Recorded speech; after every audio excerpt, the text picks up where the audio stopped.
আজকের ম্যাচেও তৈরি হয়েছিল সেই বিতর্কিত রান আউটের মতোই একটা মুহূর্ত। তবে আজকে মেহেদী হাসান মিরাজ রান আউট করার চেষ্টা করেননি।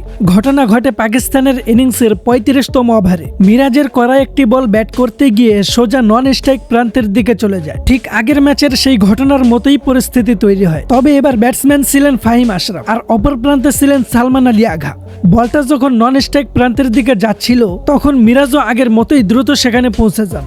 সে সময় ফাহিম আশরাফ ক্রিজের বাইরে ছিলেন। বলটা আটকে দেওয়ার পর তিনি দ্রুত ক্রিজে ফেরার চেষ্টা করছিলেন।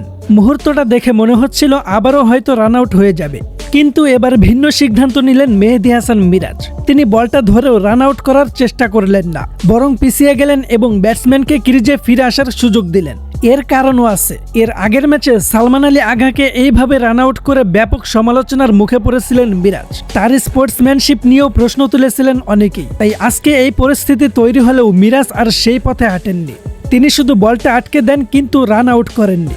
পরে মিরাজকে হাসতে হাসতে বলতে শোনা যায়, না আজকে আর রান আউট করব না।